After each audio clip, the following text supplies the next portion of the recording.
Hello दोस्तों, स्वागत है। आज मैं आपके बीच करीब 70 क्वेश्चन के अप्रॉक्स में लेकर सामने आया हूं। और आप लोग सभी जो है कमेंट में मिला के लास्ट में ज़रूर बताएंगे कितना आपका सही हुआ है। इसमें सभी तरह के क्वेश्चन हैं, हिस्ट्री का, पॉलिटी का, ज्योग्राफी का, इकोनॉमिक्स का। और लास्ट में ज़रूर आप कमेंट करके बताइए कितना क्वेश्चन आपका सही हुआ है। ये आने वाले सभी एग्ज़ाम में बीपीएससी सिविल सेवा, बीपीएससी टीआरई, बिहार एसएससी, दरोगा, सभी के लिए जो है इम्पोर्टेंट क्वेश्चन ये है। पहला क्वेश्चन है, बिहार में 1857 के आंदोलन के दौरान किन क्षेत्रों के जमींदारों ने ईस्ट इंडिया कंपनी की सहायता की थी? ऑप्शन ए है हथुआ, ऑप्शन बी है पंडौल, बेतिया, दरभंगा। तो आप सभी जानते हैं कि बिहार का जो 1857 के विद्रोह में जो सिपाही विद्रोह हुआ था उसके खिलाफ कब सभी क्षेत्रों में, यानी कि सभी क्षेत्रों के जमींदारों ने अंग्रेजों की मदद की थी। उपयुक्त में से क्या हो जाएगा? एक से अधिक, option number A. Next question है कि कांग्रेस सम्मेलन को शिक्षित भारतीयों के वार्षिक राष्ट्रीय मेले की संज्ञा किसने दिया था? तो लाला लाजपत राय, ऑप्शन नंबर सी। लाला लाजपत राय जो है कांग्रेस सम्मेलन को शिक्षित भारतीयों के वार्षिक राष्ट्रीय मेले की संज्ञा दिया था। अगला क्वेश्चन है, नेक्स्ट क्वेश्चन है कि तारीख ए शेरशाही पुस्तक के लेखक कौन है? तारीख ए शेरशाही पुस्तक का लेखक जो है ये कौन है? तो अब्बास खां शेरवानी। अब्बास खां शेरवानी जो है ये तारीख ए शेरशाही पुस्तक का लेखक है, जो कि मध्यकालीन भारत की ऐतिहासिक जानकारी के लिए एक महत्वपूर्ण स्रोत माना जाता है। और यह जो है लगभग 1588 के बाद लिखी गई है, जो शेरशाह के जीवन और प्रशासन से संबंधित महत्वपूर्ण जानकारी देता है। अगला क्वेश्चन है, शुंग शासक ने अपनी राजधानी कहाँ स्थापित किया था? तो शुंग शासक तो पुष्यमित्र शुंग के द्वारा जो है 85 ईसा पूर्व में जो है ये मौर्य वंश के अंतिम शासक वीरदर्थ की हत्या करके शुंग वंश का स्थापना किया था। और शुंग शासक ने अपनी राजधानी जो है विदिशा में स्थापित किया था, option number A. Next question है 5 में कि बिहार में नोनिया विद्रोह जो 1780 से 1800 ईस्वी के मध्य हुआ था, ये कौन सा क्षेत्र इससे प्रभावित हुआ था? तो नोनिया, आप सभी जानते हैं कि नोनिया जो है एक सामाजिक जाति के विशेष लोग थे जो मुख्यतः सोरा बनाने का काम करते थे, ठीक है। और ये सभी जगह पर आप सारण, वैशाली, पूर्णिया, कटिहार, लगभग सभी जगहों पर जो है अंग्रेजों के खिलाफ विद्रोह किया था। क्या हो जाएगा? एक से अधिक, ऑप्शन नंबर ई। नेक्स्ट क्वेश्चन है कि मुगल काल में निम्न में से किस व्यवस्था के अंतर्गत खड़ी फसल के आधार पर लगान यानी टैक्स का अनुमान लगाकर वसूली की जाती थी? तो ये क्या हो जाएगा? नस्क।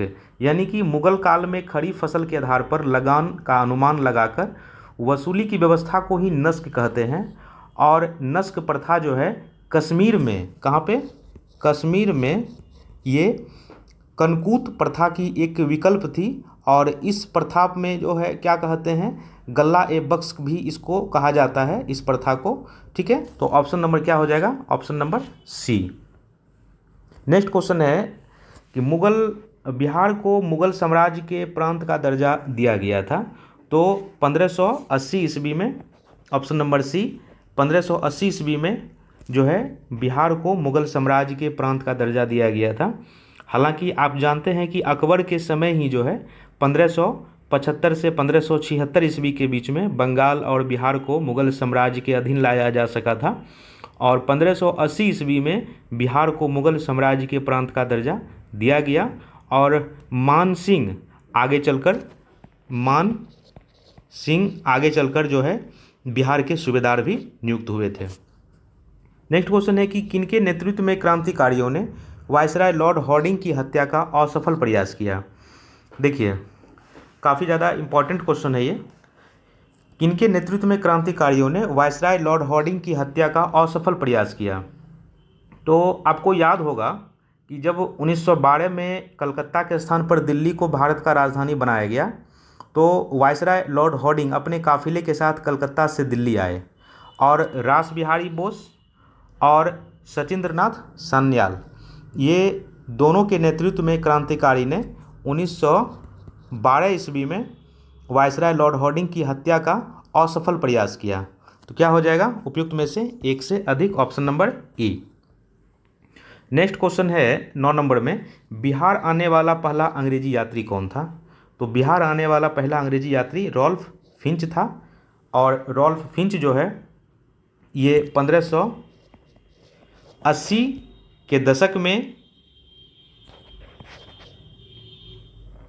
1580 के दशक में अकबर के समय व्यापारिक संभावनाओं का पता लगाने के लिए बिहार क्षेत्र का दौरा किया था और ऐसा करने वाला वह पहला अंग्रेज था।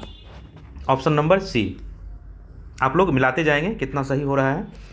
नेक्स्ट क्वेश्चन है कि युद्ध जिसमें भारत में मुस्लिम शक्ति की स्थापना हुई थी, तो भारत में मुस्लिम शक्ति की स्थापना हुई थी वह युद्ध कौन सा था? तराइन का दूसरा युद्ध जो कि 1192 ईस्वी में हुआ था। और इस ईस्वी में क्या हुआ था? मोहम्मद गौरी पृथ्वीराज चौहान को पराजित किया था और बाद में भारत में मुस्लिम शक्ति का स्थापना हुआ था। हालांकि यह युद्ध भारतीय इतिहास के लिए एक अत्यंत महत्वपूर्ण युद्ध साबित हुआ था। नेक्स्ट क्वेश्चन है कि शेरशाह ने विशुद्ध चांदी के एवं तांबे के सिक्के का प्रचलन किया। चांदी एवं तांबे के सिक्के का क्रमशः नाम क्या था? तो रुपया एवं दाम, यानी कि चांदी का नाम था रुपया और तांबे का दाम।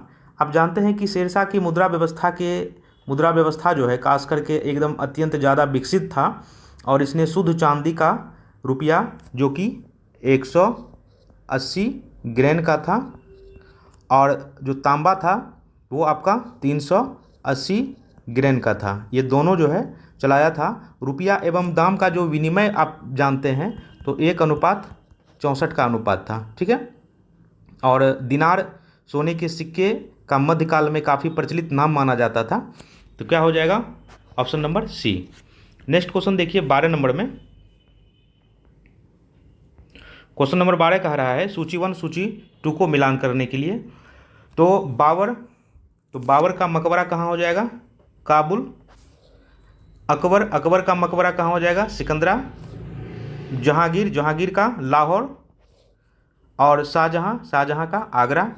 क्या हो जाएगा? ए का 3। तो ए का 3 आपका ऑप्शन नंबर सी के साथ जा रहा है। नेक्स्ट क्वेश्चन है कि बहावी आंदोलन का उद्देश्य क्या था? तो बहावी आंदोलन का उद्देश्य क्या था? आप सभी जानते हैं कि बहावी आंदोलन मूलतः भारतीय मुसलमान में सामाजिक और धार्मिक सुधार लाने के उद्देश्य से रायबरेली, जो कि वर्तमान में उत्तर प्रदेश के सैयद अहमद बरेलवी द्वारा आरंभ किया गया था। तो आप बाद में उपरोक्त सभी उद्देश्य यानी कि जो सामाजिक उद्देश्य था, धार्मिक उद्देश्य था, मुसलमान पर पड़ने वाले पश्चात प्रभाव का विरोध और भारत में ब्रिटिश सत्ता की समाप्ति, तो उपयुक्त में से एक से अधिक हो जाएगा। बहावी आंदोलन का जो उद्देश्य था इनमें से सभी उद्देश्य था। नेक्स्ट क्वेश्चन है कि उपनिषद का फारसी भाषा में अनुवाद क्या कहलाता है? तो सिर ए अकबर ऑप्शन नंबर बी। उपनिषद का फारसी भाषा में अनुवाद जो है सिर ए अकबर के नाम से किया गया। और सभी जानते हैं कि ये खास करके उपनिषद जो मुग़ल साम्राज्य में इसका जो है अनुवाद किया गया सिर ए अकबर के नाम से। नेक्स्ट क्वेश्चन देखिए कि गौतम बुद्ध को ज्ञान की प्राप्ति गया में किस नदी के किनारे और किस वृक्ष के नीचे हुआ था? तो निरंजना नदी के किनारे हुआ था और पीपल वृक्ष के नीचे हुआ था। तो गौतम बुद्ध को ज्ञान की प्राप्ति बोध गया में हुआ था, निरंजना नदी के तट पर पीपल वृक्ष के नीचे। और निरंजना नदी को ही फल्गु नदी के नाम से भी जाना जाता है, ठीक है। आइए अगला क्वेश्चन चलते हैं कि फिरोज शाह तुगलक के संदर्भ में निम्नलिखित में से कौन सा कथन सही नहीं है? आपको गलत वाला कथन ढूंढना है जो कि गलत है। तो वह भारत में नहरों का सबसे बड़ा जाल का निर्माण करने के लिए प्रसिद्ध है। अगला क्वेश्चन है कि उसने दीवान ए खैरात विभाग को स्थापित किया जो गरीब मुसलमान, अनाथ स्त्री और विधवाओं को आर्थिक सहायता देता था। नेक्स्ट है हक ए सर्व नामक सिंचाई कर लगाने वाला दिल्ली का पहला सुल्तान था। उसने अशोक के 2 स्तंभ को मेरठ टोपरा से दिल्ली लाने का उसे श्रेय दिया जाता है। तो उपरोक्त में से सभी कथन जो है ये सही है। इसका मतलब ये हुआ कि एक भी कथन आपका जो है गलत नहीं है, ठीक है। चलिए अगला क्वेश्चन चलते हैं। किस सुल्तान के काल में खालसा भूमि अधिक पैमाने पर विकसित हुआ? तो खालसा भूमि, आप सभी जानते हैं कि जो अलाउद्दीन खिलजी का समय जो है वो खालसा भूमि अर्थात राज्य के सीधे नियंत्रण में आने वाली भूमि अलाउद्दीन की राजस्व और लगान व्यवस्था का एक मुख्य उद्देश्य क्या था कि शक्तिशाली और निरंकुश राज्य का स्थापना करना, और ये जो है अलाउद्दीन खिलजी के समय में हुआ था। तो 17 का क्या हो जाएगा? Option number B. अगला क्वेश्चन चलते हैं कि हम बहुत बड़ी भूल करेंगे यदि हम बिहार की जनता और उसके मंत्रिमंडल को लीग के नेताओं के हिंसक और असभ्य आक्रमणों के आगे रक्षित छोड़ देंगे। वर्ष 1946 में यह बात किसने कहा था? तो सरदार पटेल ने ही कहा था कि हम बिहार की जनता और उसके मंत्रिमंडल को लीग के नेताओं के हिंसक और असभ्य आक्रमणों के आगे रक्षित छोड़ देंगे। ठीक है, ऑप्शन नंबर सी। अगला क्वेश्चन है कि मगध के कण्व वंश का संस्थापक किसे माना जाता है? तो मगध के कण्व वंश का संस्थापक जो है वासुदेव को माना जाता है, और शुंग वंश का अंतिम शासक देवभूति, शुंग वंश का अंतिम शासक का क्या नाम है? देवभूति। इसका हत्या करके उसके सचिव वासुदेव ने कण्व वंश का स्थापना जो है कब किया था? 75 ईसा पूर्व में किया था, 75 ईसा पूर्व में किया था। ठीक है, option number D. Next question है कि किनके द्वारा लंदन में ब्रिटिश इंडिया सोसाइटी का स्थापना किया गया था? तो ब्रिटिश इंडिया सोसाइटी का स्थापना विलियम एडम्स के द्वारा किया गया था, William Adams, option number D, जो कि 1839 में किया गया था। अगला क्वेश्चन है सुलह एक कुल का सिद्धांत किसके द्वारा प्रतिपादित किया गया? तो सुलह एक कुल का सिद्धांत जो है अकबर के द्वारा किया गया। अकबर की धार्मिक नीति का ही मूल उद्देश्य क्या था? सार्वभौमिकरण, सहिष्णुता, और इसी के चलते उन्होंने सुलह एक कुल की नीति अर्थात सभी के साथ शांतिपूर्ण व्यवहार का सिद्धांत भी इसको कहा जाता है। ठीक है, नेक्स्ट क्वेश्चन है कि तथाकथित कुशासन के आधार पर किस गवर्नर जनरल को मैसूर राज्य के प्रशासन को ले लिया गया था? Lord Wellesley, Warren Hastings, Lord William Bentinck, Lord Hardinge. क्या हो जाएगा इसका? तो लॉर्ड विलियम बेंटिक ने, option number C, Lord William Bentinck ने 1831 कब? 1831 ईस्वी में मैसूर और 1834 ईस्वी में कुर्ग को, मैसूर और कुर्ग को जो है अव्यवस्था के नाम पर अपने प्रदेश में मिला लिया गया था। Option number C. Next question है कि देव समाज का संस्थापक निम्न में से कौन था? तो देव समाज का संस्थापक जो है शिव नारायण अग्निहोत्री था। Option number C, Shiv Narayan Agnihotri Dev Samaj का संस्थापक 1887 ईस्वी में हुआ था, 1887 में हुआ था। नेक्स्ट क्वेश्चन है कि विधवा पुनर्विवाह अधिनियम किसके शासनकाल में क्रियान्वित किया गया? तो विधवा पुनर्विवाह जो है, विधवा पुनर्विवाह लॉर्ड कैनिंग के समय में हुआ था। 1856 में लॉर्ड कैनिंग के शासनकाल में विधवा पुनर्विवाह अधिनियम क्रियान्वित किया गया, और इस अधिनियम को पास कराने में ईश्वरचंद्र विद्यासागर का जो है प्रमुख योगदान भी रहा। नेक्स्ट क्वेश्चन है कि निम्न युग्मों में कौन सा सही सुमेलित है? आप सही कथन को ढूंढें। तो लॉर्ड कॉर्नवालिस, ये क्या हो जाएगा? अस्थायी बंदोबस्त, बिल्कुल सही है। लॉर्ड वेलेजली क्या हो जाएगा? अच्छा, चतुराईपूर्ण निष्क्रियता, ये गलत है। चतुराईपूर्ण निष्क्रियता जो है लॉर्ड लॉरेंस के समय हुआ था, लॉरेंस के समय हुआ था। सहायक संधि किसके समय हुआ था? वेलेजली। ठीक है, भारतीय राष्ट्रीय कांग्रेस का स्थापना डफरिन। ठीक है, तो क्या हो जाएगा? ऑप्शन नंबर ए इसका सही आंसर है। नेक्स्ट क्वेश्चन है कि निम्नलिखित में से किन व्यक्तियों ने द्वितीय गोलमेज सम्मेलन में भाग लिया? तो सभी जानते हैं कि द्वितीय गोलमेज सम्मेलन में जो है महात्मा गांधी जो है, ठीक है, उसके बाद सरोजिनी नायडू भी भाग लिया था, उसके बाद मदन मोहन मालवीय भी भाग लिया था। क्या हो जाएगा? 1, 2, 3। आप सभी जानते हैं कि 1931 में द्वितीय गोलमेज सम्मेलन में महात्मा गांधी जी अकेले कांग्रेस का प्रतिनिधित्व कर रहा था, और सरोजिनी नायडू, मदन मोहन मालवीय को व्यक्तिगत रूप से सम्मेलन में भाग लेने के लिए मनोनीत किया गया था। ऑप्शन नंबर क्या हो जाएगा? डी। नेक्स्ट क्वेश्चन है कि 1904 में क्रांतिकारियों की गुप्त संस्था अभिनव भारत का गठन किसने किया था? 1904 का बात है। तो 1904 में वी डी सावरकर जो है अभिनव भारत नामक क्रांतिकारी संगठन का स्थापना किया था 1904 में। और वी डी सावरकर ने ही नासिक में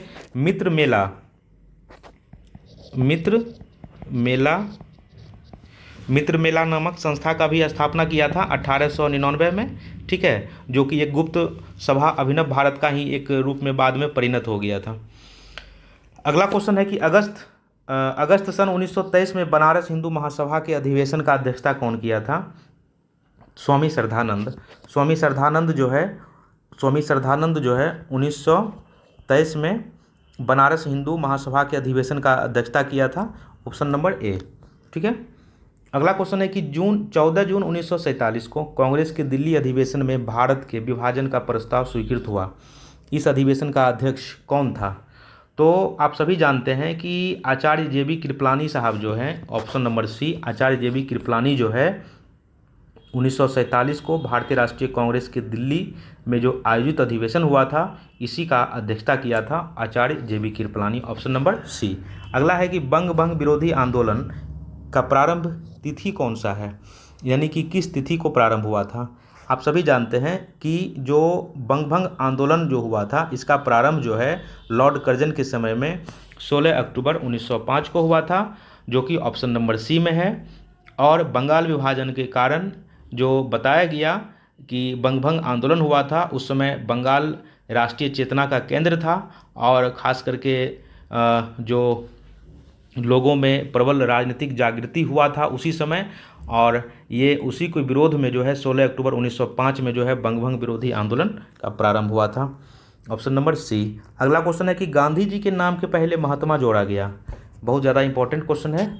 तो गांधी जी के नाम के पहले जो महात्मा जोड़ा गया था, ये चंपारण के सत्याग्रह के दौरान, चंपारण सत्याग्रह, गांधी जी ने भारत में सत्याग्रह का अपना पहला प्रयोग 1917 में हुआ था। और बिहार में चंपारण जिले के नील की खेती करने वाले किसानों के हित में हुआ था ये। और चंपारण सत्याग्रह की सफलता को देखते हुए रविंद्रनाथ टैगोर ने इन्हें महात्मा का उपाधि दिया था, याद रखेंगे आप सभी। अगला क्वेश्चन है कि निम्नलिखित में से किस नए संस्था ने 1857 में हाउस ऑफ कॉमन्स में एक याचिका प्रस्तुत करते हुए ब्रिटिश संसद में भारत के प्रत्यक्ष प्रतिनिधित्व का मांग किया था? क्या हो जाएगा? दी डक्कन एसोसिएशन, दी इंडियन एसोसिएशन, दी मद्रास महाजन सभा और दी पूना सार्वजनिक सभा। Option number A, the Deccan association. The Deccan association जो है 1857 में, कब? 1857 में हाउस ऑफ कॉमन्स में एक याचिका प्रस्तुत करते हुए ब्रिटिश संसद में भारत के प्रत्यक्ष प्रतिनिधि की मांग किया था। Option number A. अगला क्वेश्चन है कि कांग्रेसी नेताओं द्वारा मॉन्टेस्क्यू चेम्सफोर्ड रिपोर्ट की निंदा करने पर कई नरमपंथियों ने पार्टी छोड़कर कौन सा पार्टी का गठन किया था? तो ये आप जानते हैं कि इंडियन नेशनल लिबरल फेडरेशन जो है, ये कांग्रेस नेता द्वारा मॉन्टेस्क्यू चेम्सफोर्ड रिपोर्ट की निंदा करने पर बहुत सारे नरमपंथी ने पार्टी छोड़कर एक अलग पार्टी बनाया और इसी पार्टी का नाम था Indian national liberal federation. Option number D. अगला क्वेश्चन है कि निम्नलिखित में से किसने वर्नाक्यूलर प्रेस एक्ट निरस्त किया था? तो वर्नाक्यूलर प्रेस एक्ट जो है किसने निरस्त किया था? आप देखिए, लॉर्ड रिपन के समय जो है ये निरस्त किया गया था। वर्नाक्यूलर प्रेस एक्ट को मुंह बंद करने वाला कानून भी कहा जाता है। और 1882 ईस्वी में 1882 ईस्वी में लॉर्ड रिपन ने निरस्त का घोषणा किया। और वर्नाक्यूलर प्रेस एक्ट जो है वायसराय लॉर्ड लीटन के समय में 1878 के समय लाया गया था। ठीक है।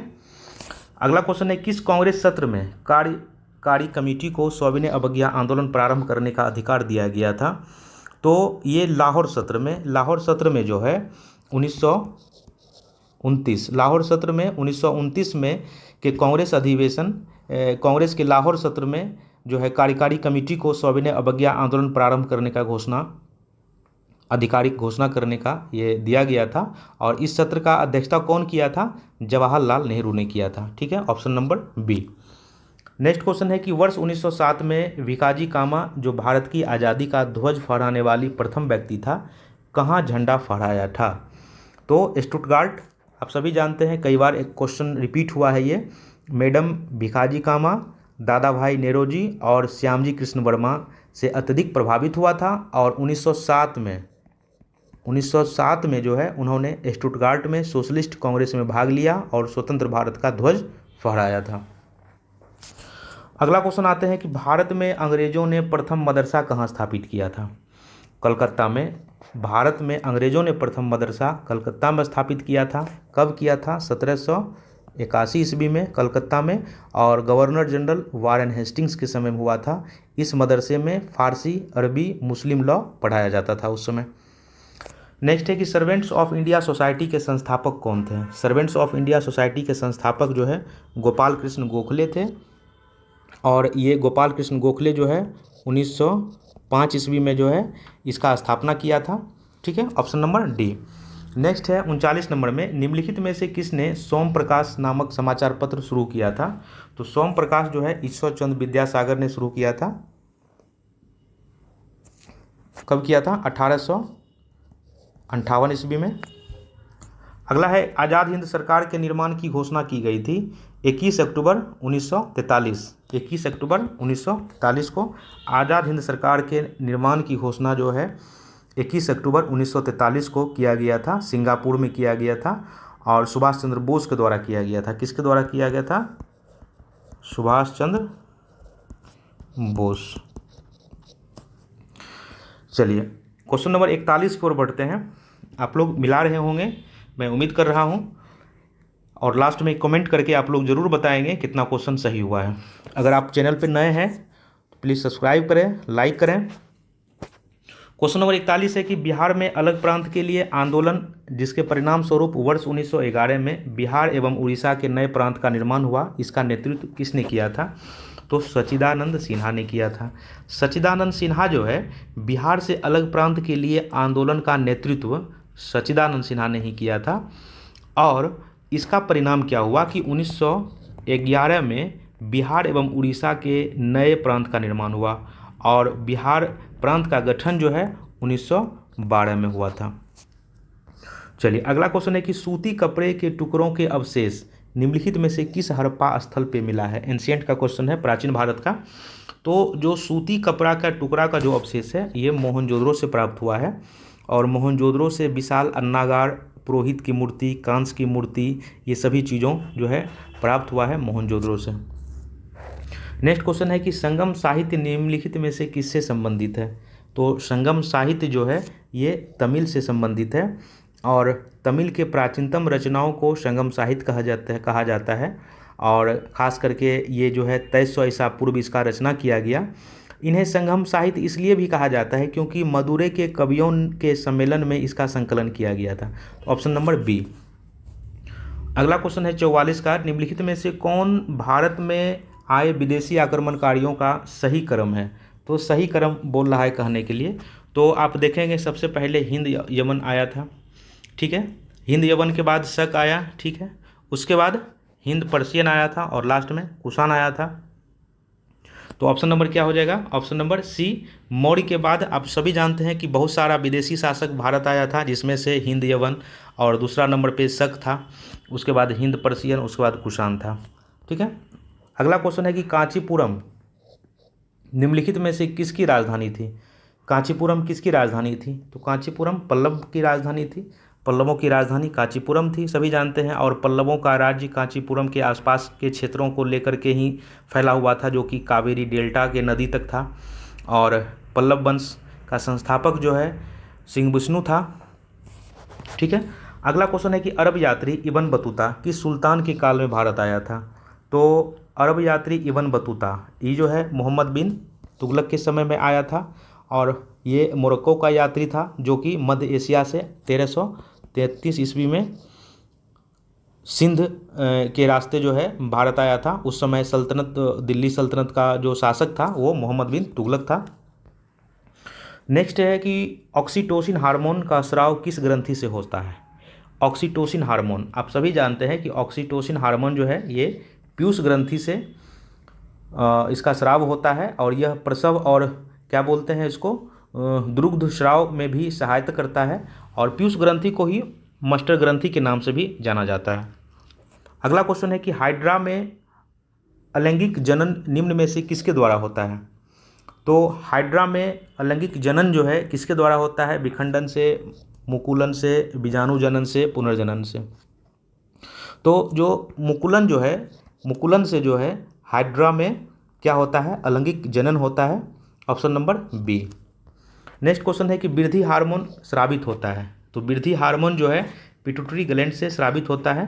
पिट्यूटरी ग्लैंड इसी को क्या बोलते हैं? वृद्धि हार्मोन पिट्यूटरी ग्रंथि द्वारा स्रावित होता है और खास करके बच्चों में सामान्य शारीरिक विकास के लिए भी एक महत्वपूर्ण ग्रंथि होती है ये। नेक्स्ट है वेसोप्रेसिन का कार्य क्या है? तो वेसोप्रेसिन का कार्य है कि वेसोप्रेसिन को एंटी डायूरेटिक हार्मोन भी कहा जाता है और यह हार्मोन गुर्दे के द्वारा आवश्यक तरल पदार्थ बनाने, रक्त वाहिकाओं को संकुचित होने में मदद करता है और रक्तचाप को कम करने में भी यानी कंट्रोल करने में भी जो है लाभदायक होता है। तो उपयुक्त में से क्या हो जाएगा? एक से अधिक हो जाएगा। ठीक है, अगला क्वेश्चन है कि कार्बोहाइड्रेट उपापचय को किसके द्वारा कंट्रोल किया जाता है?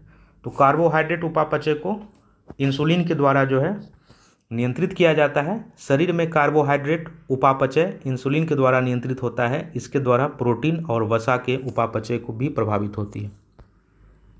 नेक्स्ट क्वेश्चन है कि निम्नलिखित में से कौन सी नदी बिहार और उत्तर प्रदेश के बीच सीमा रेखा बनाती है? तो बिहार और उत्तर प्रदेश के बीच सीमा बनाने का काम कौन सा नदी करती है? ये आपका कर्मनाशा हो गया, गंडक हो गया, घाघरा हो गया और बिहार उत्तर प्रदेश के बीच सीमा बनाती है और ये नदी गंगा की सहायक नदी है। तो उपयुक्त में से एक से अधिक हो जाएगा। ठीक है, अगला क्वेश्चन है कि हॉर्न ऑफ अफ्रीका कहलाने वाले विभिन्न 4 देशों में कौन सा देश स्थल रुद्ध है? ठीक है, तो हॉर्न और अफ्रीका, तो इसमें आप देखिएगा कि इथोपिया जो है यानी इथोपिया, सोमालिया, जिबूती और इरिट्रिया हॉर्न ऑफ अफ्रीका कहलाते हैं। इनमें से इथोपिया जो है आपका स्थलरुद्ध देश है। Option number D. अगला क्वेश्चन है कि रोमानिया की राजधानी कहाँ है? तो रोमानिया की राजधानी जो है बुखारेस्ट है। रोमानिया की राजधानी कहाँ है? बुखारेस्ट। और हंगरी की राजधानी है बुडापेस्ट। ठीक है, और रोमानिया की राजधानी जो है वो कहाँ है? बुखारेस्ट है। Option number D. बिहार के किस कृषि जलवायु क्षेत्र में सबसे अधिक जिले हैं? बिहार के किस कृषि जलवायु क्षेत्र में सबसे अधिक जिले हैं? तो ये हो जाएगा आपका उत्तर पश्चिम जलवायु क्षेत्र में सबसे अधिक जिले हैं। और इसमें कौन कौन है? नॉर्थ वेस्ट में आप देखेंगे टोटल जो है इसमें जिले का संख्या 13 है, जिसमें सिवान, सारण, गोपालगंज, पूर्वी चंपारण,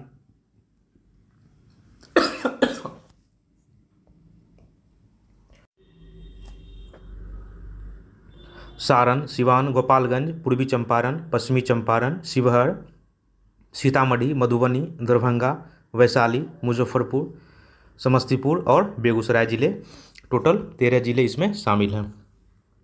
अगला है कि रेगुड़ या काली मिट्टी का सर्वाधिक विस्तार किस राज्य में हुआ है?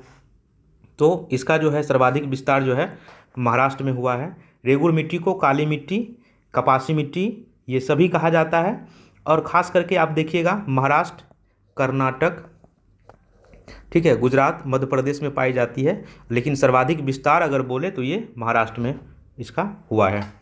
अगला क्वेश्चन है मलक्का जल संधि में आने जाने की सुविधाएं हैं। मलक्का जल संधि में आने जाने की सुविधाएं हैं, क्या हो जाएगा? अंडमान सागर से दक्षिणी चीन सागर तक। अंडमान सागर से दक्षिणी चीन सागर तक, चूँकि आप जानते हैं कि मलक्का जल संधि जो है मलाया प्रायद्वीप और सुमात्रा द्वीप को जोड़ता है और यह अंडमान सागर से दक्षिणी चीन सागर में जाने का एक प्रमुख मार्ग है। Option number D. अगला क्वेश्चन है कि निम्न में से कौन सा स्थलरुद्ध देश है? आप सभी जानते हैं कि माली जो है एक स्थलरुद्ध देश है। माली एक स्थलरुद्ध देश जो कि अफ्रीका महाद्वीप में पड़ता है। Option number B. अगला है कि भूटान के साथ भारत के किस राज्य की सीमा सबसे ज़्यादा लंबी है? तो भूटान के साथ जो है सबसे ज़्यादा सीमा लंबा जो है वो असम का है और भारत भूटान की सीमा जो है टोटल आप देखते हैं 699 किलोमीटर लगता है, जिसमें असम सबसे ज़्यादा 267 किलोमीटर के साथ है। अरुणाचल प्रदेश कितना है, 217 किलोमीटर के साथ है। पश्चिम बंगाल 183 किलोमीटर के साथ है। और आपका सिक्किम जो है मात्र 32 किलोमीटर के साथ है। तो सबसे ज़्यादा असम की सीमा के साथ लगता है। अगला क्वेश्चन है कि विश्व में गेहूं मंडी किस शहर को कहा जाता है। तो विश्व में गेहूं की मंडी जो है विनिपेग को कहा जाता है। विनिपेग कहाँ पे है, कनाडा में है। ठीक है। अगला क्वेश्चन है टेरा रोसा मिट्टी किसके लिए उपयुक्त होता है। टेरा रोसा मिट्टी जो है ये कहवा के लिए उपयुक्त होता है और ब्राज़ील में पाई जाने वाली ये मिट्टी है। कहाँ पाई जाने वाली है, ब्राज़ील में। चलिए अगला क्वेश्चन है कि अल्पास पर्वत के विस्तृत क्षेत्र से संबंधित देश कौन सा है। तो अल्पास पर्वत के विस्तृत क्षेत्र से संबंधित देश जो है फ्रांस से स्विट्जरलैंड तक अल्पास पर्वत का विस्तार है और यह जो है यूरोप की सबसे बड़ी पर्वतमाला है। क्या हो जाएगा उपयुक्त में से एक से अधिक, ऑप्शन नंबर ई। नेक्स्ट क्वेश्चन है याकूत किस देश की प्रमुख जनजाति है। तो याकूत जो है ये रूस की सबसे प्रमुख जनजाति है जो कि दक्षिण साइबेरिया की प्रमुख जनजाति भी माना जाता है और जो पशुचारण शिल्प व्यापार में लगा हुआ रहता है। नेक्स्ट क्वेश्चन है कि भारत में उच्च न्यायालय के न्यायाधीश को पद की शपथ दिलाता है कौन। तो भारत में जो उच्च न्यायाधीश है या उच्च न्यायालय के न्यायाधीश हैं उनको शपथ जो दिलाता है यानी कि हाई कोर्ट जिसको बोलते हैं वो राज्य का राज्यपाल के द्वारा दिलाया जाता है अनुच्छेद 219 के तहत। अगला क्वेश्चन है कि राष्ट्रपति और उपराष्ट्रपति के चुनाव से संबंधित चुनावी विवाद का निपटारा कौन करता है। तो भारत का सर्वोच्च न्यायालय ऑप्शन सी। ये जो है राष्ट्रपति और उपराष्ट्रपति से चुनाव संबंधित आप देखते हैं अनुच्छेद जो है 71 से संबंधित होता है और सुप्रीम कोर्ट जो है राष्ट्रपति उपराष्ट्रपति के चुनाव का निपटारा विवाद का निपटारा करता है। नेक्स्ट क्वेश्चन है भारत के संविधान में कल्याणकारी राज्य का आदर्श निहित है। तो ये निहित है आपका राज्य के नीति निर्देशक तत्व में, जो कि नीति निर्देशक तत्व जो है संविधान के भाग 4 में है और अनुच्छेद जो है 36 से कितना है 51 नीति निर्देशक तत्व। ठीक है। नेक्स्ट क्वेश्चन है निम्नलिखित में से कौन विधि के शासन का प्रमुख लक्षण है। विधि मतलब कानून के शासन का प्रमुख लक्षण है। तो शक्तियों का परिसीमन। ठीक है। उसके बाद क्या हो जाएगा, सीमित नागरिक अधिकार। उसके बाद आप देखते हैं कि सरकार स्वतंत्रता, नागरिक अधिकार, ये सभी हो जाएगा। उसके बाद विधि के समक्ष समता विधि के शासन का प्रमुख लक्षण है, यानी कि आपका ये भी है सरकार का जनता के प्रति उत्तरदायित्व और विधि के समक्ष समता, यानी कि उपयुक्त में से एक से अधिक, ऑप्शन नंबर ई। नेक्स्ट क्वेश्चन है आज का लास्ट क्वेश्चन है भारत में मताधिकार और निर्वाचित होने का अधिकार है। तो भारत में मताधिकार और निर्वाचित होने का अधिकार जो है ये आपका संवैधानिक अधिकार है और आप सभी जानते हैं कि भारतीय संविधान के अनुच्छेद 356 के द्वारा सार्वजनिक वयस्क मताधिकार का प्रावधान किया गया है। तो आज का ये आखिरी क्वेश्चन था। आप सभी कमेंट में ज़रूर बताएं कि टोटल 68 क्वेश्चन में आपका कितना क्वेश्चन सही हो रहा है और आप लोग कंटिन्यू बने रहें। और अगर आप नए हैं तो आपसे रिक्वेस्ट है कि आप चैनल को सब्सक्राइब करें, शेयर करें, अपने दोस्त मित्र सभी को शेयर करें। मिलते हैं फिर अगले वीडियो में। बहुत बहुत धन्यवाद।